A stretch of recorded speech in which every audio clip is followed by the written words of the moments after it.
எல்லாருக்கும் வணக்கம். நாட்டுக்கோழியில் ரசம் செய்ய போகிறோங்க. கோல்டுக்கு இது ரொம்ப நல்ல ஒரு மெடிசனாக இருக்கும்.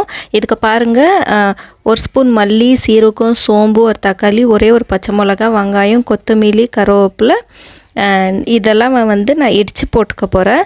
மிக்சியில் போடக்கூடாது. இப்படி இடித்து போட்டால் டேஸ்ட்டு சூப்பராக இருக்கும். இங்கே பாருங்கள், ஃபஸ்ட்டு மிளகு, சீரகம், தனியா இது 3 இடிச்சுக்கிட்டேன். தென் ஒரு பச்சை மிளகா, கொஞ்சம் இஞ்சி, பூண்டு இதுவும் தட்டி வச்சுக்கினேன்.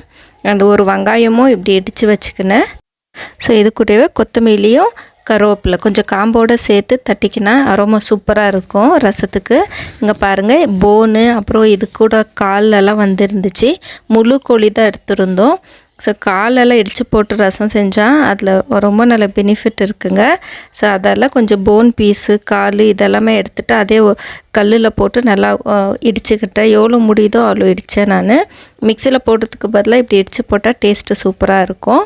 ஸோ இந்த மாதிரி இடித்து வச்சுட்டு நெக்ஸ்ட்டு ரசம் எப்படி செய்யலான்ட்டு பார்த்துடலாம். ரசத்தை குக்கரில் நான் தான் செஞ்சுருப்பேன் போலியே.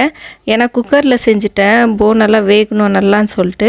ஸோ குக்கர் வச்சுட்டு ஒரு வெங்காயம் கட் பண்ணி போட்டுட்டு இந்த தட்டி வச்ச மசாலாஸ் ஐட்டம்ஸ் என்ன இருக்குது அது ஒன்றா போட்டு எல்லாமே வதக்கிட்டு அந்த தட்டி வச்ச இந்த கோழியும் போனோடு எல்லாமே போட்டுட்டு இந்த கொத்தமல்லி, கருவேப்பிலை எல்லாமே போட்டேன்.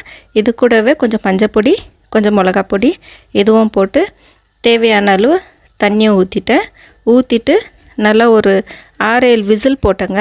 அது நல்லா குக் ஆகிறதுக்குள்ளேயும் குயிக்காக சிக்கன் எடுத்து வச்சுருக்கீங்களே நாட்டுக்கோழி, அதை சுக்கா மாதிரி பண்ணிவிட்டேன். குக்கர் வச்சுட்டு வெங்காயம், கருவேப்பிலை போட்டு நல்லா கொஞ்சம் ஃப்ரை பண்ணிவிட்டு அது கூட இஞ்சி பூண்டு பேஸ்ட்டு, ஒரு தக்காளி, அப்புறம் மஞ்சப்பொடி, மிளகாத்தூள், அப்புறமா மிளகுத்தூள் இதெல்லாமே போட்டு நல்லா ஃப்ரை பண்ணிவிட்டு சிக்கனும் போட்டுட்டு நல்லா ஃப்ரை பண்ணிவிட்டு அது கூட கொத்தமல்லி எல்லாமே போட்டு லிட்டை க்ளோஸ் பண்ணிவிட்டு நாட்டுக்கோழி வேகிறதுக்கு கொஞ்சம் டைம் எடுக்கும். நான் ஒரு 5 விசில் விட்டேங்க. சூப்பராக வெந்திருந்துச்சு. இந்த சைடு பார்த்திங்கனாக்கா நாட்டுக்கோழி ரசமும் ரெடி ஆகிட்டு இருந்துச்சு. இது பாருங்கள், கோல்டு, நெஞ்சு சளி இப்படியெல்லாம் இருந்ததுன்னா இது ஒரு கப்பு குடிக்க வச்சுடுங்க. ரொம்பவும் இதமாக இருக்கும். ஸோ பசங்களுக்கு கோல்டு இருந்ததால் நான் இப்படி செஞ்சுட்டு, பட் இந்த கிளைமேட்டுக்கும் ரொம்ப சூப்பராக இருக்கும். ஆல்மோஸ்ட் நம்ம டேப்லெட்ஸு அந்த மாதிரி எடுக்கிறதுக்கு பதிலாக கோல்டுக்கு ஸோ இந்த மாதிரி செஞ்சு சாப்பிட்டோம்னா இந்த கிளைமேட்டுக்கு ரொம்ப சூப்பராக இருக்கும். இந்த சைட் பாருங்கள், சுக்காவும் ரெடி ஆகிடுச்சு. லாஸ்ட்லேயே திரும்ப இன்னும் கொஞ்சம் பெப்பர் போட்டுட்டு ஃப்ரை பண்ணி இறக்கிட்டேன். சூடான சாதம் கொஞ்சம் குழைவாக செஞ்சுக்கின்னு அந்த ரசம் ஊற்றிக்கின்னு இந்த நாட்டுக்கோழி சுக்கா வச்சுன்னு சாப்பிட்டோம். சூப்பராக இருந்துச்சு. நீங்களும் இது மாதிரி ட்ரை பண்ணுங்கள்.